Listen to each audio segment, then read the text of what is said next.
Welcome back to the Learned Alpha Podcast. I'm Van. And I'm Derek. We'd like to welcome a special guest, Mr. Trey Collins. Thank you. Trey, tell us about yourself. Who are you? Where are you from? Trey Collins, as you said. I'm from born and raised George County, Lucedale. I moved away from here for a little while. Came back 15 or so years ago and haven't left since. So. Awesome. Where'd you come from? Well, I came from here. I left, moved to Mobile. I've lived in Gulfport. I lived in Hattiesburg, just pretty much around lower Alabama and Mississippi. You are a father, a husband, a hiker, and an outdoorsman. And, man, I keep up with you on Facebook with your travels and hiking and stuff. It makes me super jealous. I do have one question. What is your trail name? You've read about that, huh? So I'm called Turbo. Turbo? But not for reasons of being fast. It should be not so turbo, to be honest with you. I got that name on the trail, if you're interested there. We were on the Appalachian Trail this past June, actually, and we had run out of food. Well, coming close to run out of food, and I'm OCD about planning. That's what made it so interesting about us running out of food. So when we got to Clemus Dawn, we were going to hike across it. My wife saw how I was dragging. She was just running me into the ground. She said, I've got an idea. There's a gift shop at the bottom. They're going to have food, I know. They've got to have something. We're going to go there and get some food and try to speed you up a little bit. And so she goes down there. It's raining. It's the coldest winter I've ever had. It was there in the middle of the summer, but it was up in the mountains. Right. She runs down, and she comes back. She has $50 worth of candy bars, chocolate. Wow. And every time I'd start slowing down, she'd give me a chocolate bar, candy bar. And here I'd go. I'd take off. I'd about to go off and leave her. Then the calories would start burning off. Hand me another candy bar. So I ended up with the name, telling the story as we went, the name Turbo. So not that I'm fast, it just chocolate does it to me. Right on. So what's your wife's trail name? Frizzle. Frizzle? Yes. So you would think she's an arsonist, but she loves building fires. That's her thing. And I should be able to build a fire, no problem. I struggle when she's around. She can always build a campfire. I've never seen anything like it. Wow. So yeah, she ended up with that name. Got it at one of the, what do you call it? One of the shelters we were at, some other hikers. Frizzle. That's awesome. Yeah. I've always been curious how, people get their trail names and stuff like that. Right. Well, I find it pretty fascinating. Well, you don't know any of these people by anything else other than their trail name when you meet them on the trail. Right. And it's interesting the way it comes about. So. Have you been on one trail and then later at a different time been on a separate trail and seen somebody you passed on those other trails? I don't recall it right off. I don't believe so. But it's interesting about meeting people on different trails.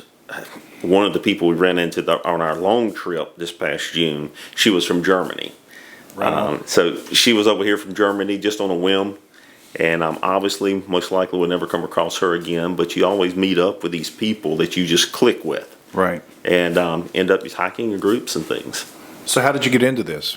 Did you get into it first? Was your wife into it first? My wife. Okay. So what started was actually Cades Cove in Gatlinburg, or in Tennessee, the Smoky Mountains. Beautiful place. Oh, I love it. Just got back. I know. And so we all had an idea, let's take a cheap vacation, which none of this ever ends up being cheap time you buy all this stuff to go. Yeah. We stayed at the campground in tents. Took my daughter, my wife, we all were there. Stayed a week, and it was truly one of the best weeks of my life because cell phones don't work. Yep. There's no technology. Nope. We're sitting there at our campsite. Here comes two cubs and a mama bear just coming right, literally feet from us. At night, you could hear things walking around, which I'm assuming is an 800-pound grizzly, which we know there's no grizzly in the mountains, but that's what I'm imagining. Right. And things like that. Get up in the morning or go out at night on the loop around Cades Cove with just a headlight. If a moon's out, you don't need it. Of course, she's a big runner. That was what she was looking forward to. But the question is, how did we get into that? And that's what started it. I'm like, wow, I really like this. And years past, she'd always wanted to do the Appalachian Trail. What's that, 2,200 and some odd miles. Yeah. She's always wanted to do it. I've always been real hesitant. I'm like, I don't know about this. I would love outdoors. I don't know if I'm going to get that much in love with it. And that time when we went there, that kicked it off, and we haven't stopped since. I think it's awesome. I love It's healthy for you. It brings you closer to God, being out in some of the Absolutely. most untouched places that are still around in the eastern United States, for sure. Absolutely. Now, your long hike, was that the Pinhoti Trail? No, that was actually the Appalachian Trail. It was that was in June. I think by the end we had started at Fontana Dam, North Carolina, and finished in where the Smokies exited, which is in Davenport, Tennessee. I believe, yeah, Davenport. Time we had gotten to the hostel where we stayed was about at 80 miles. That's small stuff compared to some of these guys. Oh, yeah. Just this past November, I went to Elkmont, went up on Mount Collins. It's about a 30-mile loop, somewhere in that area. And I got to the shelter in Mount Collins off the Appalachian Trail, and I was the only one there. Getting close to dark, and I saw someone come walking through the woods, coming down the trail with headlight. But actually, it was two people. They came into the shelter. And of course, I was proud of myself. I had done 15 miles or whatever it was that day. I was really Pumped up. oh yeah, I was all that. I asked them where they started, and it was Mount Katahdin, Maine. Nice. So they were through hiking. He said, "Yeah, there's 12 or 13 or whatever behind me. They will be here soon. We hate to do this to you, but it's gonna be a pile of people here tonight." And of course, when you've gone that far, you can smell them coming, and they laugh about it. They just a joke on the trail. But the amazing thing about it is, every one of those guys still got along great. Right. Not all night, but you're usually in bed 8, 9 o'clock. But all these guys were just joking, laughing around half the night. Of course, I sleep in a hammock, so I had that set up, and I just enjoyed sitting there. Almost like sitting in the mall and watching people at Christmas. I just enjoyed sitting there listening to them. So it was great. Walmart watching. Walmart, exactly. That's awesome. I think that's pretty fascinating. When you're on the trail like that, and you know, because especially the first part of the Appalachian Trail, there's a huge incline and decline. Those first 20, 30 miles is what I've heard. Even the steps at Amica Falls, like those 425 steps. We went and visited that. Yeah. That is crazy in itself. And then you're like, okay, well, I'm going to spend the next 5 months doing that kind of everyday walking up and down, up and down, up and down. Exactly. And so when you're out there like that, what kind of pushes you when you are struggling, like physically, to get through that? Right. Well, the jokingly side is I could stop and die because no one can come get me because I'm in the middle of nowhere. But it's perseverance. I mean, it comes to a point where you just have to prove you can do something, even if your mind's telling you can't. You've got to overcome it. You have you always have a choice. Let me back up. You always do have a choice. But it's more you're competing with yourself. I never thought I could make it this far. I'm just going to put one step in front of the other, and keep moving that way. And that's what gets me through it. I'll find a tree in the distance if I'm on a switchback and I can see a curve. Okay, I'm not going to stop and get my breath until I get there. I'll get there, I'll find another tree, I'll find another object, just another step. And that's what gets me through it. It's kind of like how life is. Yeah, it sounds so familiar to things that I experienced in the Marines. I did all that camping and hiking. I did it as I was directed to, not so much as a hobby, but I did a lot of similar things. And setting short goals is key. And I think that dudes really crave that kind of test, whether they admit it or not. And I think that's contributes to maybe some mental health later on in life if you haven't tested yourself and you haven't seen how strong you can be. It's interesting. This past weekend, I wear a Garmin watch. It keeps up all your body statistics, your vitals and things. And one of the things it measures is stress. And I was just looking through the different apps. I pulled up a year. And I can be a type A personality at work. I want it done. I want it done right. I can be OCD about things. So my little stress meter sometimes a little bit high. But when I looked out there, I didn't look out there. I just saw a time in June where it just bottomed. It flatlined for about 10 days, 7 days. I was talking to my wife. I said, look at this. This is when we were on the trail. Right. As tired as I was and as hungry as I was, as grouchy as I could get, the stress was gone. Everything was. And looking back, that week to 10 days is probably of our whole marriage is probably one of the best weeks because it was no outside influences whatsoever. Right. No social things. Just Just you guys. No phones. Yeah, Together in nature absolutely. as we were intended to be. Exactly. That's pretty cool, man. That's awesome. Hopefully one day, if I can get to retirement age without having knee replacements and stuff, I can go do that. I'd love to go do that. What advice would you have as a father and knowing your background? What advice for a young father would you give him who may be at the beginning stages of a job or a career, and they're like, man, I don't have any time. I don't have time for myself. I don't have time for my kids. I don't have time for my wife. What advice would you give a young man that's kind of in that position right now?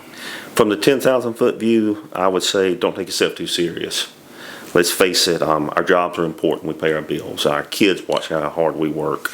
No better way to set a great example for your children than being a hard worker. If you do it for yourself and do it for your family. Don't do it necessarily for your employer, because you're not the first one in that job. You're not going to be the last one in that job, and it's not worth losing your family over. Right. As I always said, I put it out on Facebook a while back. It's something that always goes to my mind is there's always a last. I have 3 daughters. I know there's going to be a last time. My dad died when I was 10.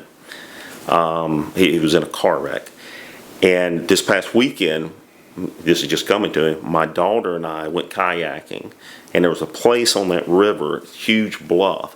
That was the last place me and my dad ever went fishing that Saturday before he had his wreck on Tuesday. Wow. And I was 10, but I remembered the conversation. I remember everything. We had no idea that was going to be our last, but it was spent with him encouraging me. You know, him cracking jokes. Me getting hung up as I always did. With that was the last that he left me with. Not being belittling to me, not telling me I wasn't going to amount to anything. Right. That's what I remember. And so I try to take that with my kids, and I don't always succeed. You know, there's sometimes I'm like, thank God that wasn't the last impression they have of me. Right. I may give them plenty of ammo, believe me. But I know there's one day I'm going to have a last for encouraging them, encouraging my wife, my mom, or whatever else. I'll never have an opportunity to do it again.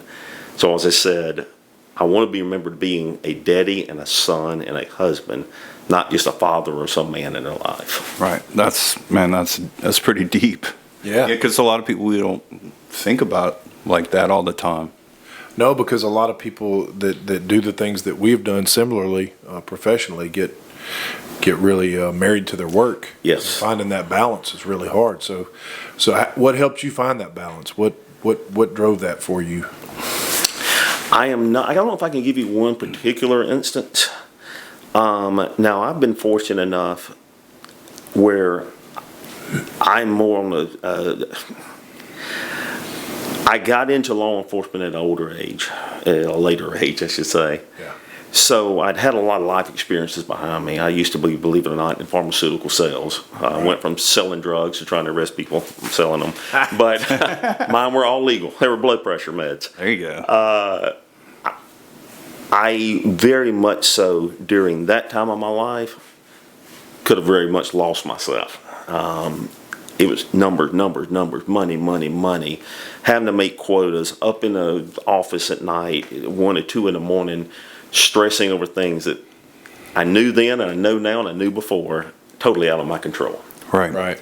And I lost so much time during those times. I look at pictures back then of Christmas with my girls and everything, them opening gifts. It looks like just huge happy family. I look super happy, but while I'm sitting there in that corner watching them, what's going through my head is, oh, did I meet my quota this past week or this month? So obviously pictures can be deceiving, but I wish my insides would have been just what that picture reflected at that time, and it wasn't. I'll never get that back. Yeah. But I can do something about it going forward. So would you say you changing careers from that to law enforcement was you finding your balance? Eventually. I brought some of the same bad habits with me when I first got into law enforcement. Every case, you're up at, I was anyway, the same again, 1 or 2 in the morning. Okay, did I get this right? Did I get that right? Did I do this interview correctly?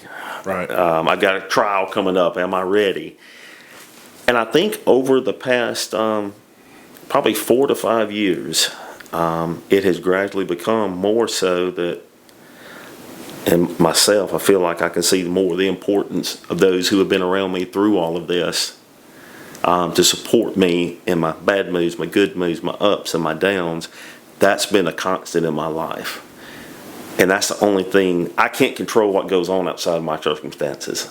Now, I don't always practice what I preach. Right. However, if I've learned anything, I cannot control my outside circumstances. There's nothing I can do about it. Only thing I can control is how I react to it. Right.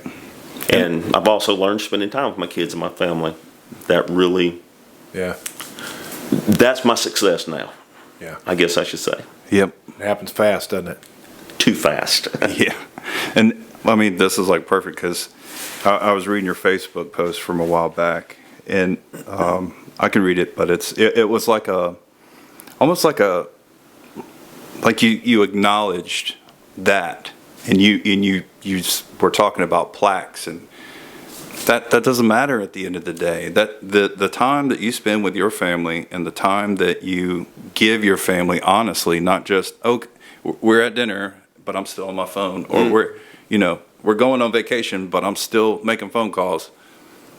Honest giving of time to your family, I think, trumps any success that you could ever have in life. And that's why I brought that up, because when I read that, I was like, man, this is awesome. I cleaned out my shop. Well, I'm always cleaning out my shop. I get it clean, I make it dirty. But the one thing that remained in the corner under, I guess you call it junk or plaques or anything, one. And there's people next door to me, and next door to them probably one a lot more. But they're covered in dust and dirt. I don't remember a lot of them. Yeah. I say a lot of them, it's not a lot, but I don't remember some of the ones I looked at, and they're still in boxes covered in dust. I could care less. They did not replace my family like they could have easily, like I almost let them do. Let's put it that way. And that's such a respectable, I mean, like, Yeah, right on. like I said about our podcast, to me, that is affirmation that asking you to come on here, you are the exact person that needs to tell that story, because a lot of dads, they're just so caught up in that grind, whether it doesn't matter what line of work they're in, they put that over everything, and they think that by having 10 cars and all these items is going to replace the special time that you would have with your own family. Because we said this a while back, your kids aren't going to remember the overtime. They're going to remember, were you there at my softball game? Did you take me to the daddy-daughter dance? Yeah. Because all these other kids' dads there. Right. And I think that is such an important thing of anything that anybody listens to on our podcast, is that if you put them first, like you said, they supported you the whole time. Right. And nobody's perfect and never going to be perfect, but you are aware of that. And that is why they cherish you so much. That's awesome. I've always said that I think that a boy becomes a man professionally whenever he realizes a couple of things that you've already spoke on, and you hit the nail on the head as far as I'm concerned, is whenever you realize that this place functioned before I came here, it may function in a way that I like while I'm here and I can have some influence, but it's going to function just fine whenever I leave. And whenever that really starts hitting you, I think a young professional becomes an older professional, and things start getting a little better at home. The hard part is each of us come to that realization in our own time. Right. And for different reasons. And sometimes those reasons are hard times, Yeah. Absolutely. For me, it was early, I did almost 11 years, and then I was like, my son's already out of the house now. Yeah. We're doing this podcast in his old bedroom, and I can't get that time back. Right. And I was one of those grinders. I volunteered to work nights for 6-7 months at a time. So That's the fun time. I mean, Yeah, you sign up to be a cop. That's when it's time to be a cop. yeah. but there'd be a female on the other shift and she was pregnant, or something like that, or somebody had family issues, and I'll be like, I'll do the next 2 months rotation on that shift. That's fine, no big deal to me. But at the time, I didn't realize I wasn't there helping my wife with my newborn. Right. I didn't realize that I wasn't at my son's, baseball game. Right. And sometimes when you realize it, you say, okay, I have a choice. I can do this and continue down this path because it's just my personality. When I do something, I want to do something, right? I'm not going to just barely, be involved with it. And for me personally, on a personal level, I just decided it was time for me to do something else and to spend more time with my family because I'd lost my parents, I had lost my grandparents, I lost friends.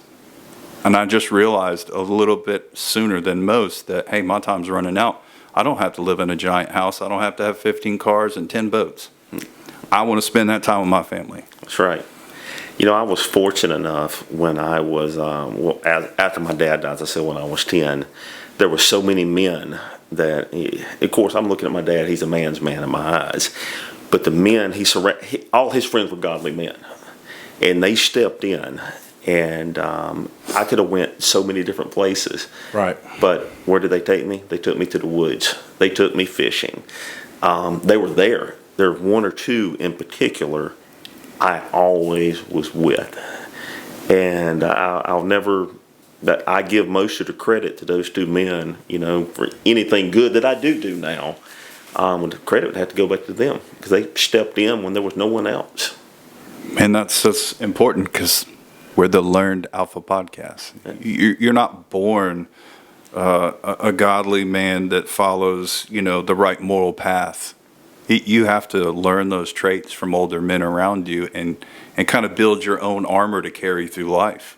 Right. And whether they be good examples or whether they be bad examples, we're gonna learn from them. Exactly.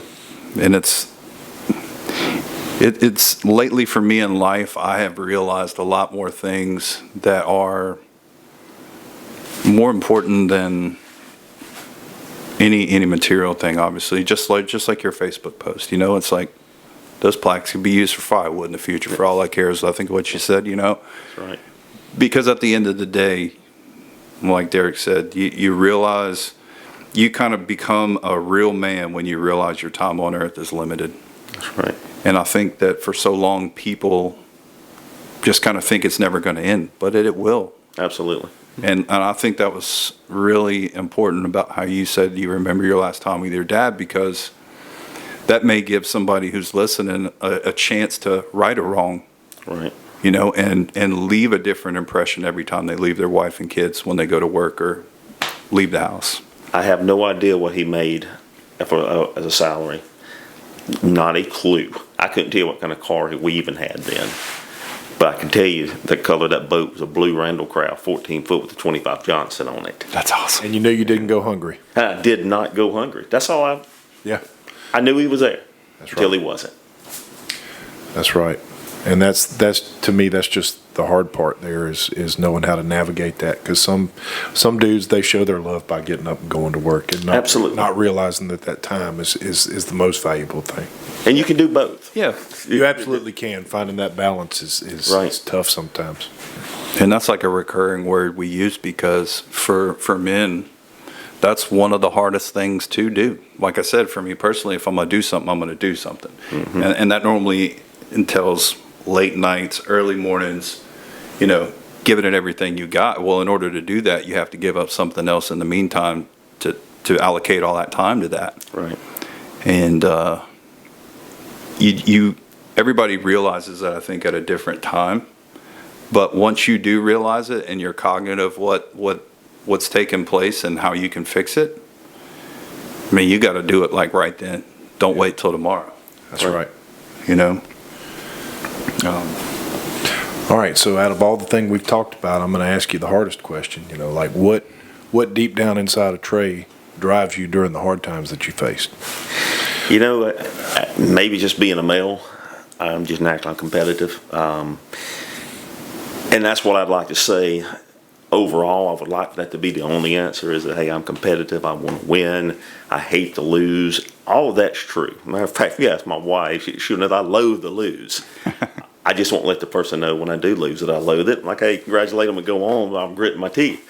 The thing that drives me to always you asked the question again, to basically keep on, is the example I'm leaving for my kids. That is important to me. I know eventually they're going to find someone that they're quote unquote doing the dad thing in love with. Right. And I know statistically, well, a guy will marry someone like his mom, and I know a daughter is going to marry someone like their dad. God help my kids.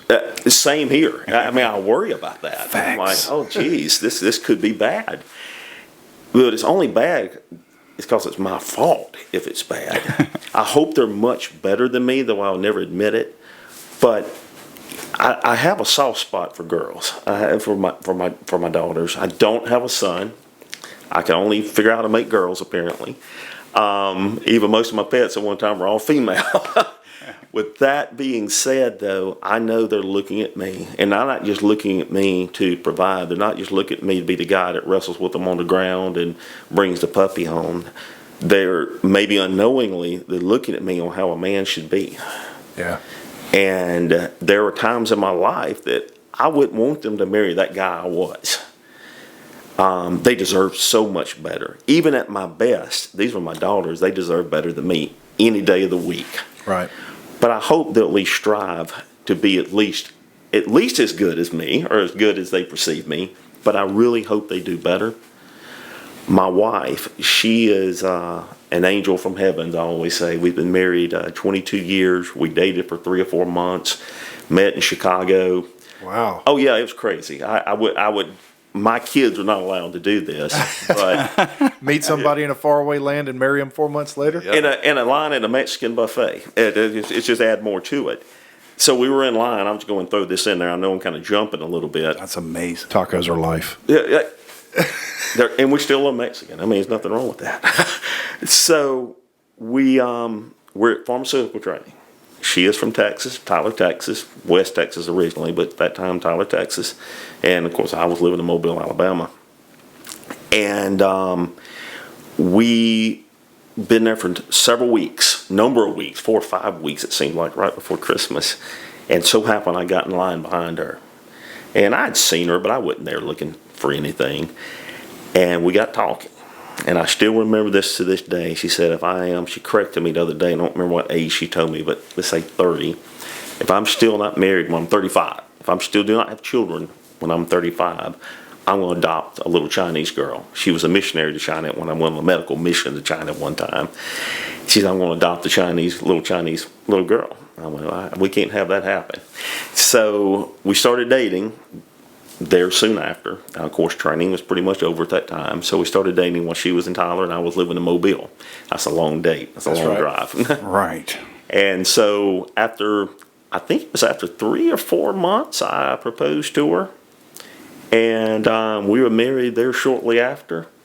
And she has been the perfect wife. I probably hadn't given her enough credit in a lot of this, getting back more to the serious side. No matter the mood I'm in, the downs I've had, and the ups I've had, she's always there. Right. And encouraging. That is so important. Your spouse creates the environment for your whole home. And it's hard to be successful without that support. There's times I come home and not a very nice person, I'm sure.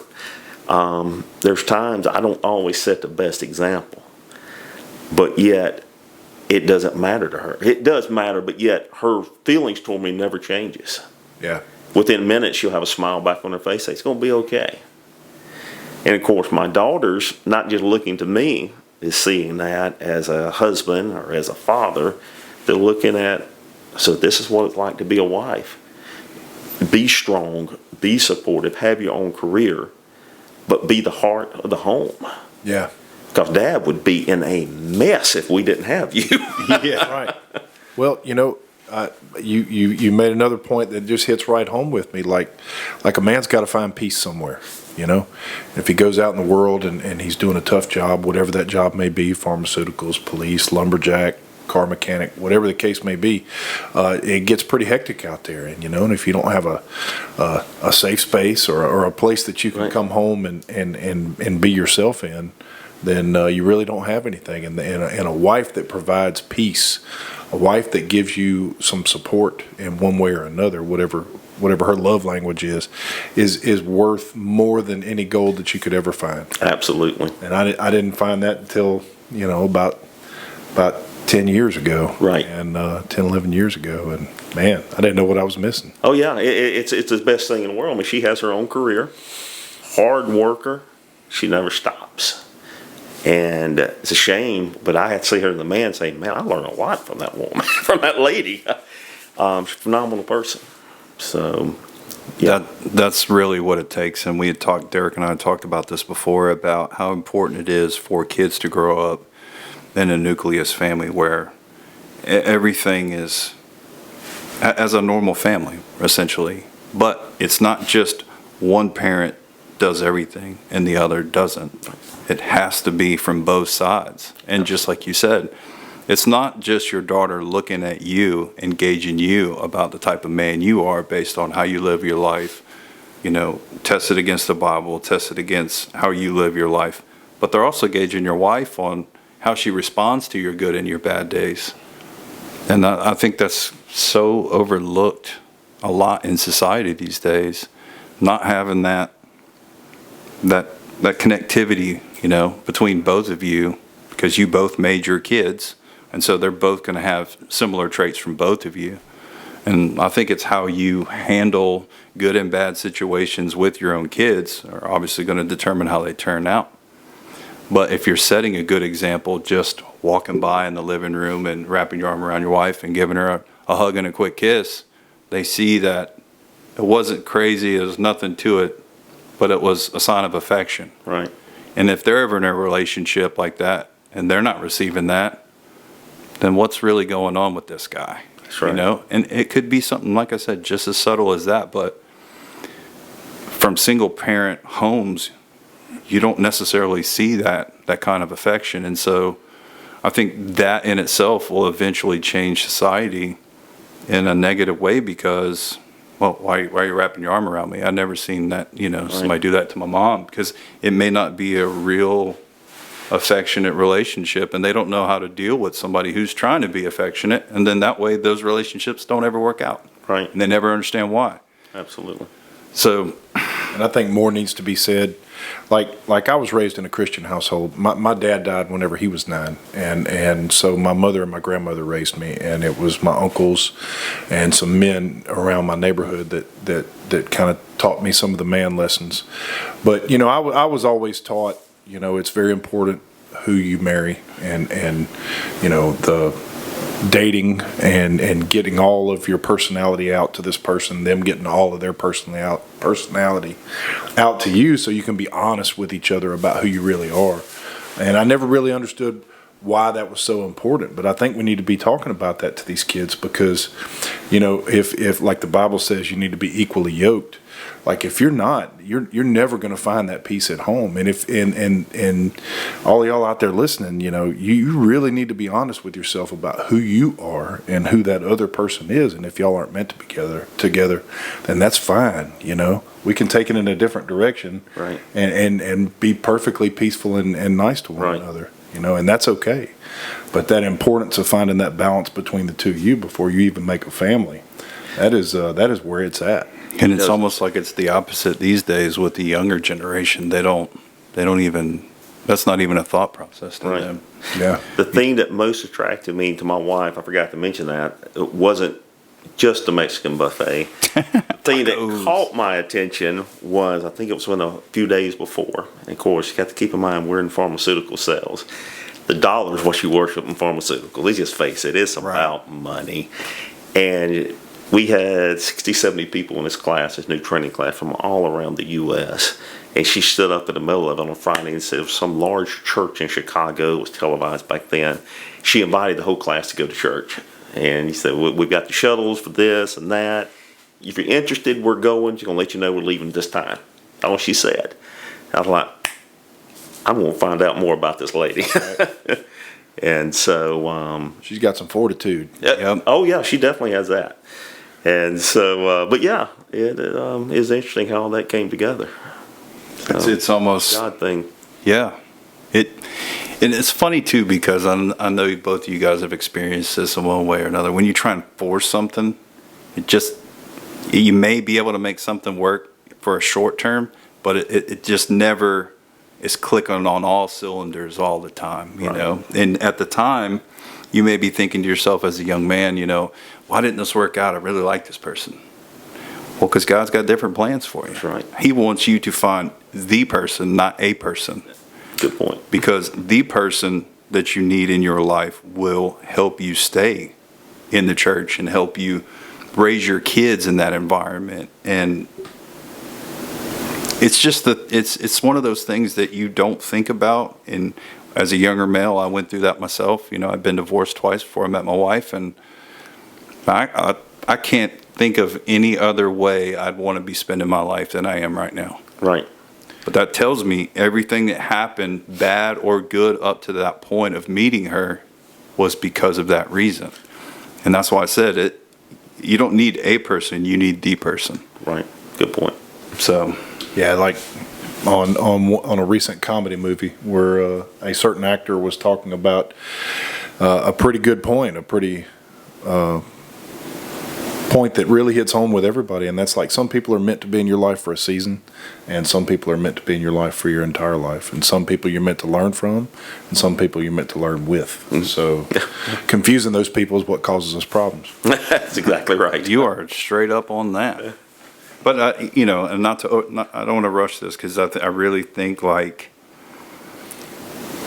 don't think society, well, I don't know about society, but I don't think enough people give strong women the credit is due, especially like we raising kids. My wife, my son was 8 years old when I married her, and she didn't skip a beat. I mean, she didn't have any kids of her own at that time, but I mean, she immediately just went right into mom mode, never checked up.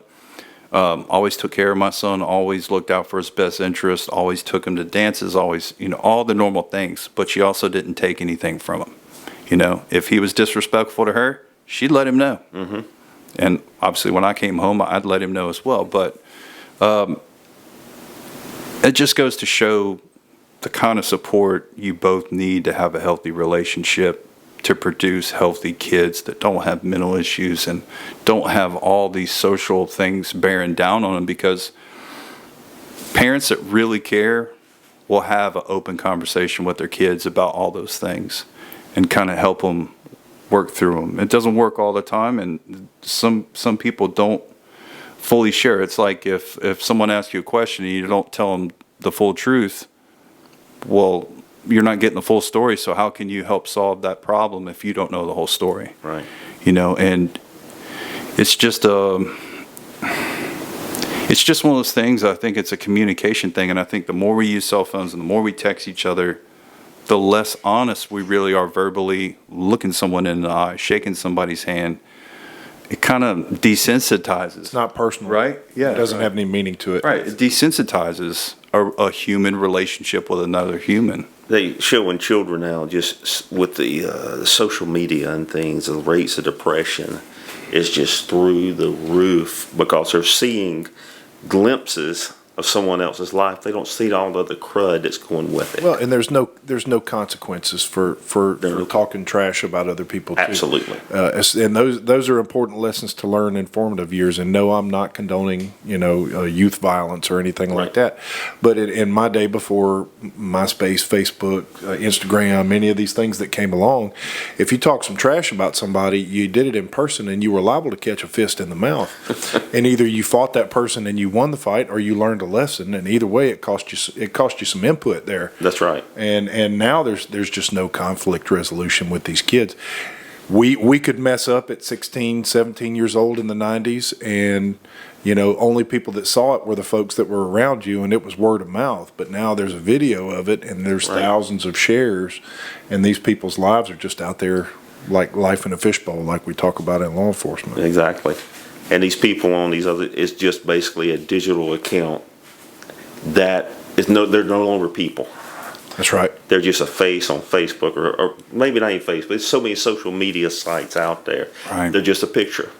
And so it's so much easier to destroy that person, like you said, instead of face to face. And I see adults do it. Well, yeah, all the time. Yeah, all the time. for sure. But I think that's one of those big issues as far as our society going the opposite direction. Because I tell people all the time, somewhere between 1990 and today, society definitely lost its way in the United States of America. Yes. When I was a kid, I was dreaming big and wanted to do all these things, and I just want to go to work and come home safe and like spend time with my family. I don't care. It's almost like they sold this dream, and then it's all been ruined by all this social, whatever it is. But it's everywhere you look. We're caught between we're caught between everybody has the right to speak their mind, and some people really don't need a voice. You know what I mean? Yeah. Like You have a right to speak, but you don't have to. You don't have any consequences now. Right. Well, like you said a couple back, you were like, back then, you had to be a broadcaster, you had to be a journalist, you had to be somebody that carried weight somewhere in order to put you in front of a microphone and give you that have the masses hear you. Yeah. Right. Right. And now it's just people go Facebook Live and it's there. It's never coming down unless it gets taken down, but that's never the case. Well, what's that old saying? And it will never cease to be true, and that's a lie can make it around the world before the truth gets its shoes on. Yeah. Hey, that's a good one. That's exactly right. I didn't come up with it. I heard that from somebody else. Derek, that's a good one. You got all these one-liners tonight. Man. But yeah, I think that's something that society should really try and work on. And the only way they're going to do that is if we talk about it and make people aware that that's even an issue. Right. Right. Something that's really helped me the last, I don't know, 9 years is just going to church every Sunday. Right. I don't care what church you go to, just go to church. And sometimes and I explained this to Derek, when I lost my parents, I had a really tough time. I didn't blame Jesus or anything like that, but I couldn't get out of that grieving stage, and I was in a bad spot. But just like you said about your wife, my wife came along, she brought me back to church, I brought my kids to church. It's a snowball effect. And the more you invest in that nucleus of a family going to church, the more you receive out of it. And it's not like you're doing it just to do it. Sure. You're doing it because you're actually receiving something spiritually from it, and you understand that not everything's going to work out, and that's okay. But like I said earlier, it didn't work out because you didn't meet the person. Right. Right? That's kind of what I always have in my head when something doesn't go my way. I'm like, well, it's not the thing that needs to be done right now. I think with someone, you said your dad died when you were young. Your dad died. I always remember, and I remember this my whole life, reading it. It's biblical. God is father to the fatherless. That's right. And Amen to I that. can still remember. Well, I'm saying I can remember. I can look back, and it's almost weird. I never felt like I was without a father, my dad, or a father figure. There's so many things could have happened, but I always go back to that. God says He's a father to the fatherless. And you mentioned it at church. That's one thing that when I'm not there, I do miss. But iron sharpens iron. I mean, especially men interacting with each other in those environments. Right. Is why it's so important. There's so many other environments you can interact with people in. It's not necessarily the best. Yeah. In those environments, it's always a good thing. Yeah. And I told Derek this before you got here. Like, I had a heavy day yesterday. And it wasn't like a heavy day in a bad way. It was just a lot of little affirmations that are starting to take place in my personal life that just make me more thankful for the path that I'm on. The hardest part for most people in life is they don't stop to recognize that and then embrace it. They just say, oh, that was a good day, and then move on. You got to feed off of that and try and produce that to where it's not a good thing just for me. It's a good thing for everybody that kind of interacted yesterday with me. And certain people you meet in life move you even when they're in their darkest day, right? And on the outside looking in, if I see somebody that experienced something really traumatic, but yet here they are doing something that makes me feel this big, that inspires me so much. Mm-hmm. And man, I'll tell you,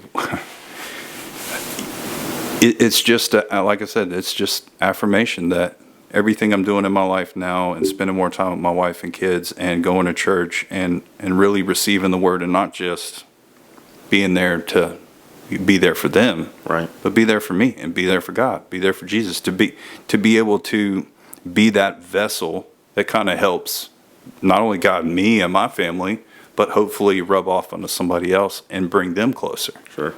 You know, and like you said, iron sharpens iron. And when you go to Sunday school and stuff like that, you're around other men, deal with the same struggles in life that you do, and whatever you went through is not the same thing they went through.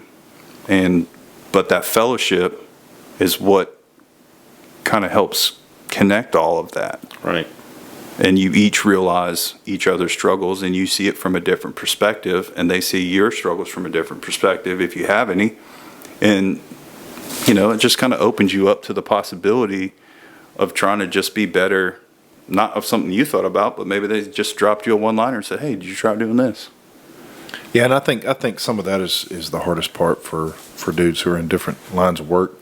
They think that the only people that understand them are those who are in the same line of work as them. That's right. You know, for the longest time, I just wouldn't have a deep conversation with anybody that wasn't in law enforcement or in the military, because they don't understand me. They don't understand what I've been through. And then as I got older and got some better sense, I realized that they've had their own battles. They may not be the same, but they've had their own things that they've had to deal with. And you can learn something from other people if you'll just listen. That's exactly right. And that's like you're saying, going to church and stopping for just a minute and realizing the things that are happening around you.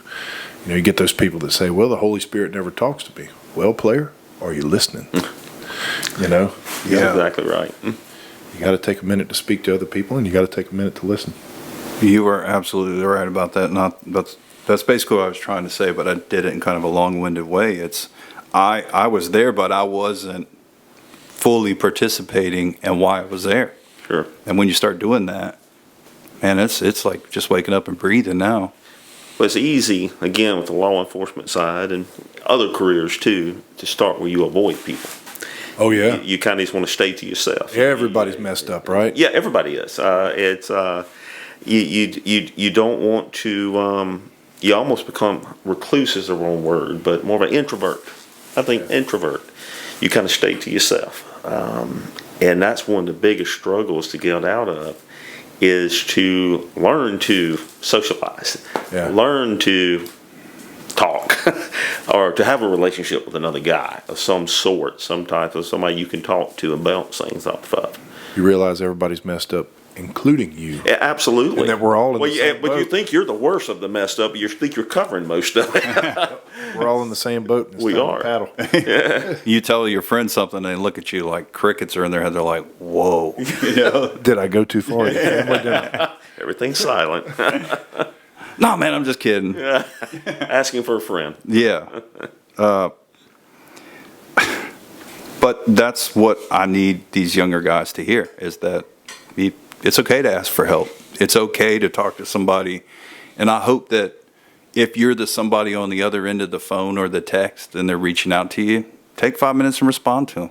That's right. That may be the difference of a good day and a bad day for the rest of his family. Absolutely. And you never know. I mean, when you said that about your dad in the last moments with him by that bluff, I mean, that is such an important aspect to think about. Like, okay, when I left the house this morning, did I kiss my daughter on her forehead? You know? Absolutely.